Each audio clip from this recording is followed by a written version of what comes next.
Okay, this video is a book review, and the book review is written by this man here, Stephen Meyer. The name of the book is The Return of the God Hypothesis. He's a very smart man. He's a PhD engineer and biologist. And the point of the book is that the best explanation for the creation of the universe and life on Earth and the complexity of life is God. And I say that based on science, not on religion, not on emotion, not on feeling, based on science, okay? When you actually really study, and by the way, I majored in evolutionary biology at Stanford University, was an A-plus student, and I've read extensively on the subject since that time. This is just one of the more recent books on the subject. And it kind of does come down to this argument in a sense that if you saw your name written on the beach, you would know that an intelligent, literate person had written it. And if it takes an intelligent, literate person to write your name, whatever it is, 5 or 10 letters, it would take an even smarter person to be able to write the DNA code, which is 3.3 billion base pairs of very complex chemistry, okay? And then what you get into from there is all of the fine-tuning arguments. And the fine-tuning arguments are that the precision of design is just so complex. It takes, something beyond what human genius can comprehend type of brain to do it. Okay, this, by the way, here, sorry about getting this thing in the right spot here. Gotta grab myself. If I can select myself, it's not that easy to do. So anyways, the Big Bang Theory shows that the universe is expanding. And an expanding universe implies that it had a beginning, because if you take you can tell it's expanding because you can look at a Doppler shift, that the sound waves keep changing in a pattern consistent with moving away from a central point in all directions. But this also means that the universe had a beginning. If it had a beginning, then that pulls you into the unmoved mover argument. Something had to initiate that beginning, and it indicates that God did it. Then you're stuck with the deism versus theism argument. Deism is a God created the universe and then walked away and didn't care about it. Theism is the God cares about the universe, and that is most consistent with what happened, because it was too hot when it was first created. God had to come back and create life, okay? And you can't explain life from biologic chemistry, because it's geologic chemistry when life is first initiated. It's way too complicated. James Tour is the best expert on that. Nick Cage is sort of the guy who talks about possible theories for an atheistic viewpoint, and he's a bright guy, but he's a long way off, as Tour would indicate. Okay, so here's actually the book cover, Return of the God Hypothesis. I listened to the audio version of it, and I bought the paperback, and I liked it, but it gets into lots and lots of technical detail. He's an engineer. He goes into all kinds of technical details about astronomy, and he's pretty good at biology as well. Some of the big arguments, like I said, an expanding universe takes you to the unmoved mover, what began the movement of the universe. The fine-tuning arguments are just incredible for astronomy, and when astronomers study it in detail, like Fred Hoyle was a famous astronomer, they become believers in God because it's just too miraculous, the complexity of it. Then there's the fine-tuning arguments in molecular biology. Michael Behe's sort of the famous one on this topic, that you have an irreducible complexity for developing a flagellar motor, the blood clotting system, the immune system, the eye, the brain, etc., etc. One of the things mentioned in the book is the issue of the development of the modern scientific method. And people say, what about the ancient Greeks? They had some really bright people like Aristotle, and Aristotle was great at logic. And he did some observation. Alexander the Great would send him back all these biologic specimens of the different areas that he had traveled to. But they really weren't that great overall at direct observation like natural history, and they weren't that great at doing experiments. So the Greeks did not have the modern scientific method the way we think of it today. And it didn't come out of other cultures. It came out of Europe and the Catholic Church. And the reason for that is a Bible-based worldview that says, God created man in his image, therefore we can be creators, and God is rational God, and therefore it's a rational universe, and we're like God's image, so we can understand it. We just need to study it. That mentality led to the modern scientific method arising out of Europe and the Catholic Church. He then gets into a little bit of the philosophic stuff. And there's other people who've talked about this, like Nietzsche, that the so-called scientific materialistic view of the world is a very truncated view of reality. Nietzsche had said one time, how could you use a mathematical study of music? What are you going to do, count the number of notes? You can't create anything meaningful from doing that. Okay, scientists And Stephen Meyer says, scientists used to think of life just consisting of matter and energy, but there's a third very important variable, information. Where does the information come from to write a 3.3 billion base pair code in the DNA? It's just incredible.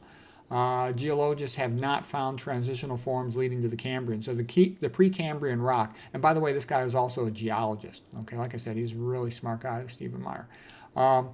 You don't see the transitional forms. Darwinian theory would predict a whole bunch of gradually changing transitional forms leading up to a new, totally different speciation and families of species, but they're just not there in the rock. Like Louis Agassiz, the famous natural historian geologist, he said, the record of the rock refutes Darwinism. And what is a Darwinian mutation? It's like taking a paperclip and scratching an audio CD.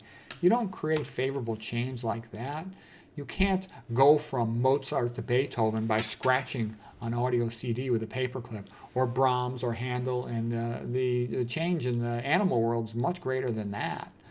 Okay, Darwinism can help explain sort of some small-scale variation within a species. You can create different types of dog by selective breeding, but you can't create a tiger by selective breeding of dogs. It's just never going to happen. So it can explain sort of microevolution within a species, maybe even theoretically, potentially moving up one level in the evolutionary scale.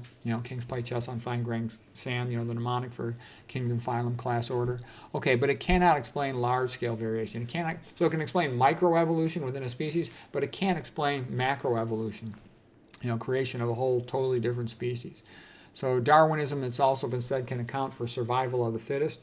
One variation might survive better, but it can't explain arrival of the fittest, arrival of complexity, origin of complexity in animal design, okay?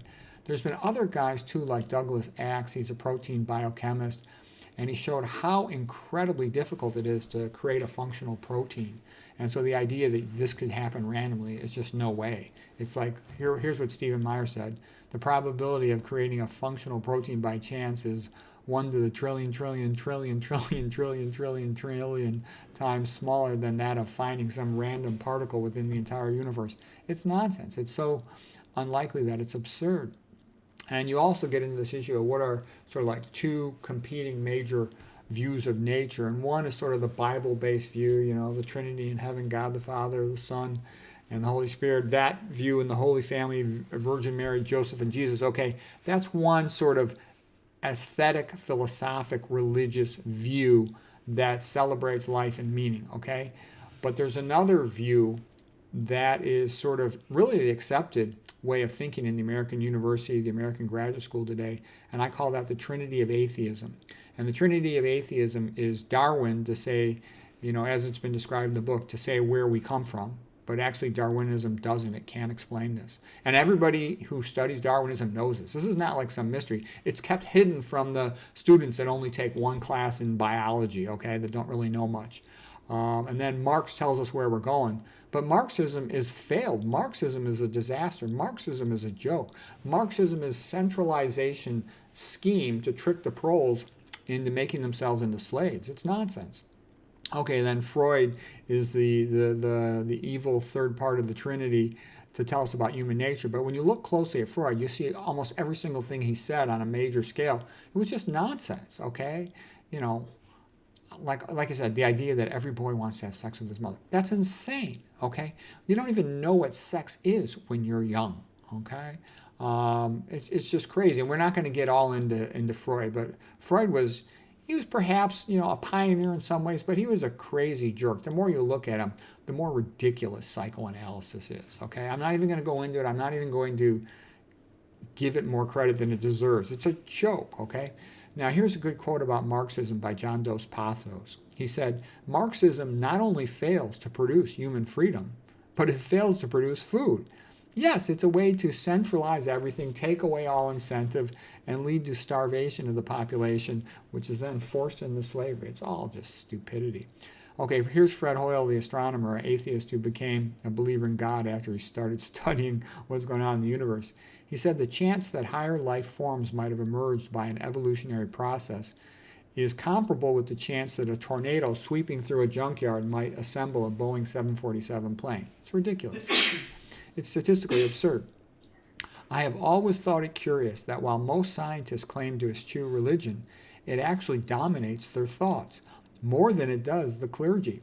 A common sense interpretation of the facts suggests that a super intellect has monkeyed with physics. Fred Hoyle, astronomer. Yeah, the more you look at it, the more you'll come to this conclusion. And that's why other people like, Isaac Newton, the smartest person who ever lived, he said, of course, the distance of the sun to the earth, the position of the moon, all this stuff didn't happen by chance. Well, anyways, if you want to hear all the detailed arguments, you can listen to the audiobook. But you don't need to listen to the audiobook. You can just watch one of his videos. I'll put a link to one of his videos or two of his videos down below. He's a brilliant guy. He's very nice. He's easy to understand. But he does build to some complexity there. So anyways, reassuring information that science is consistent with a theistic God.